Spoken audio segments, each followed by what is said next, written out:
Hi guys, మీ అందరికీ జైభీములండి. బలవంతం మత మార్పులు క్రైస్తవులు చేస్తున్నారని కొంతమంది మతోన్మాదులు వాస్తవం లేని ఆరోపణలతో ప్రజల్లో గందరగోళాన్ని, ప్రజల్లో ఉన్న మత సహనాన్ని, మత సామరస్యాన్ని దెబ్బతీస్తున్నారు. బైబిల్లో ఎక్కడ కూడా బలవంతంగా మార్చాలని లేదు. ఒకవేళ దమ్ముంటే చూపించండి, ఏ పేజీలో ఏ చాప్టర్లో ఒక మనిషిని దేవుని వైపు బలవంతంగా మార్చాలన్నదో చూపెట్టాలి. అలా చూపెట్టిన వాళ్ళు, వాస్తవం లేని ఆరోపణలు చేస్తున్న వారు మతాన్ని రాజకీయంగా మలుచుకొని పబ్బం గడుపుకుంటున్న వాళ్ళే. మన దేశంలో ఒక మతస్థుల సంఖ్య పెరిగిపోతే ఏమైనా వాళ్ళకు ఎమ్మెల్యే సీట్లు మత ప్రాతిపదికంగా వస్తున్నాయా, ఎంపీ సీట్లు మత ప్రాతిపదికంగా వస్తున్నాయా, మరి లేకుంటే ప్రభుత్వ ఉద్యోగాలు మత ప్రాతిపదికంగా వస్తున్నాయా, ప్రభుత్వ పథకాలు మతాన్ని బట్టి ఇస్తున్నారా?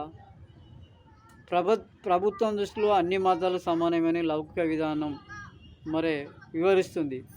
అయినా కూడా కొంతమంది మతోన్మాదులు మరి క్రైస్తవులు బలవంతంగా మారుస్తున్నారని వాస్తవం లేని ఒక ఉన్మదభరితమైన ఆరోపణ చేస్తున్నారు. అందులో వాస్తవం లేదు. బైబిల్లో దేవుడు చెప్పిన ప్రకారం ఏమిటంటే, మనిషికి దేవుడు స్వేచ్ఛనిచ్చాడు. ఆ స్వేచ్ఛ ప్రకారమే, మనిషికున్న వివేకం ప్రకారమే, హృదయపూర్వకంగానే దేవుని ప్రేమించాలంటున్నాడు. అంతేకాకుండా తన వల్ల తన పొరుగువాన్ని కూడా ప్రేమించమని అంటున్నాడు. ఇది దేవుని ప్రేమ, ఇది దేవుని నీతి. ఇది ఆయన మనిషికి, హృదయానికి, మనిషి స్వేచ్ఛకు అవకాశం ఇచ్చి మానవుని స్వేచ్ఛపరమైన జీవిగా సృష్టించి మనిషికున్న వివేకంతోనే ఆయనను ప్రేమించాలంటున్నాడు.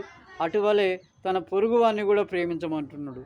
అంతే తప్ప కానీ బైబిల్లో ఎక్కడ బలవంతంగా మార్చాలని లేదు.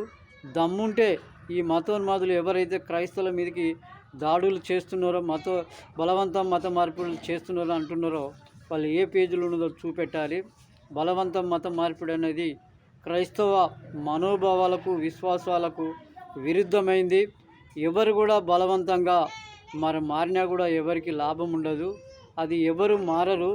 కాకుంటే మన దేశంలో ఈ దళిత బహుజనులు క్రైస్తవ మతాన్ని స్వీకరించి జ్ఞానవంతులై వారి యొక్క హిందూ మతంలో ఉన్న వివక్షతలకు వ్యతిరేకించే విధంగా స్వతంత్రంగా బతుకుతున్నదనే ఒక కుట్రలతోని, ఉన్మాదంతో ఈ మతం ఇక్కడ విస్తరించొద్దు, ఎవరికి చెప్పొద్దు, ఈ మతానికి సంబంధించిన జ్ఞానం ప్రజలకు తెలియవద్దు అనే విధంగా భయభ్రాంతులకు గురి చేస్తూ మత ఉన్మాద రాజకీయాలకు పాల్పడే వాళ్ళు ఈ వాస్తవం లేని మానవ సహజ సిద్ధాంతాలకు, సూత్రాలకు, ఆలోచనలకు విరుద్ధమైన ఆరోపణ చేస్తున్నారు.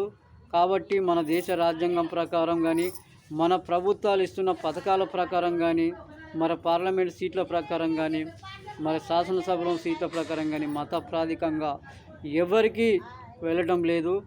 అవి మన భారత పౌరుడై ఉండాలని చెప్తున్నాడు. అంతేగాని పలానా మతాల వాళ్ళకే ఎక్కువ ఇష్టం అనేది ఎక్కడ లేదు. వీళ్ళు ఎందుకు, ఎవరికి లాభం జరుగుతుంది బలవంతం మత మార్పిడి అనేది వాళ్ళు మన దేశంలోని నాయకులు, ప్రజలు, లౌకికవాదులు అర్థం చేసుకొని ఆ మతోన్మాదుల మూర్ఖత్వాన్ని ఖండించాలని ఈ సందర్భంగా కోరుతున్నాను.